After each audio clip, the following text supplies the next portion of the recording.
Hey, how goes it? Alan of Tutor Up Game here, and today we are talking about the Commander Bracket System beta that was recently announced by Gavin Verhey on behalf of the Commander Format panel. Now, I will have a few videos. They're all going to be kind of broke up, going over different aspects of the brackets.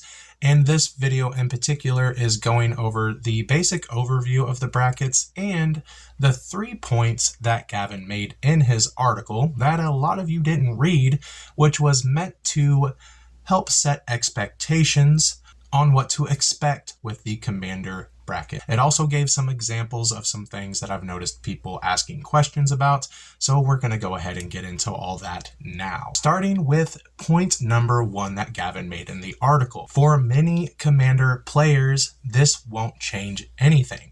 If your play group or you yourself have a really good grasp on assessing power levels, you really don't need to dig into this bracket system too much. This bracket's intention is to create a common language for players to find well-paired games. And this is very important with the Commander's rise in popularity at game stores and big events. Then Gavin goes on to say that the Rule 0 conversation does exist still. This bracket is not going to replace that, meaning you're certainly welcome to say, hey, this deck's a bracket 2, except for this one card. Is that okay?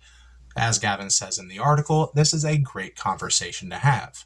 With that being said, I'd like to take a second and just say that even if you and your playgroup have a really good grasp on assessing power levels, though you don't need to dig into the bracket system too much, you should still learn about the bracket system at some degree, at least the basic level of the bracket system, because a lot of big events and newer players are going to be adopting this system. So now on to number 2. This system cannot stop bad actors.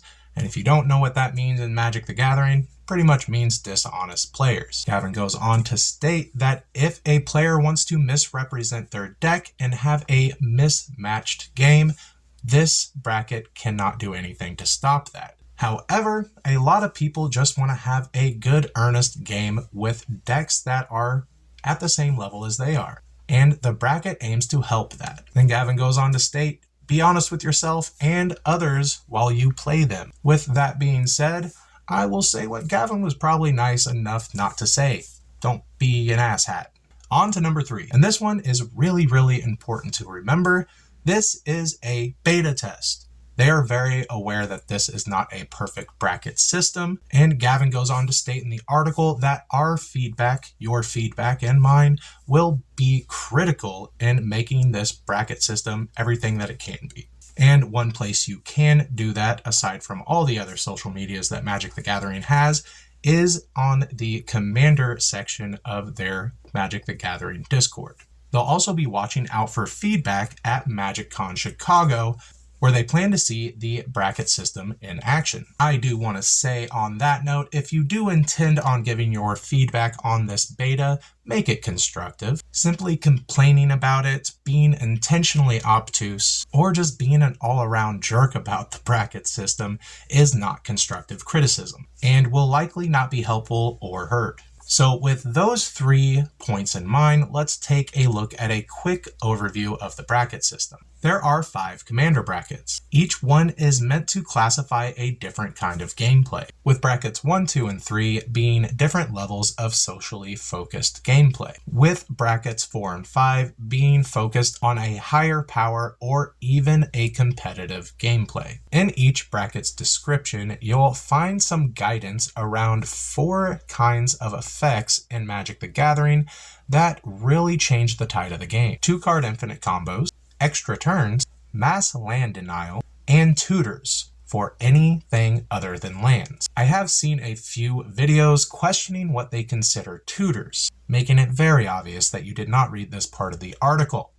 So please do your research. Then Gavin goes on to explain mass land denial with examples like Armageddon, Ruination, Sunder, Winter Orb, and Blood Moon. And I have seen some comments and videos asking why those cards aren't put on the Game Changer list. Well, this would be why. They are considering them mass land denial. Basically, any card or common gameplay that messes with several of people's lands or the mana that those lands produce should not be seen anywhere in brackets 1 and 3. Gavin then goes on to explain game changers real briefly, which we'll have another video about all on its own. But the game changers are a small list of cards for now that are targeted for higher brackets of play, because these are really game altering cards. But that is all from me on the first video about the commander brackets. But before I go, I do want to say real quick, just remember everybody, especially you content creators, do all your research before you go throwing out your thoughts on something or your feelings on something, not just Magic the Gathering. Otherwise, you risk sounding or looking misinformed or ignorant, and you also risk spreading misinformation or mass confusion, and we have enough of that in the world. All right, so that is it for me. Keep an eye out for the first brackets video, which will be coming out hopefully in a day or two, and yeah, I'll see you all on the next one. Be safe.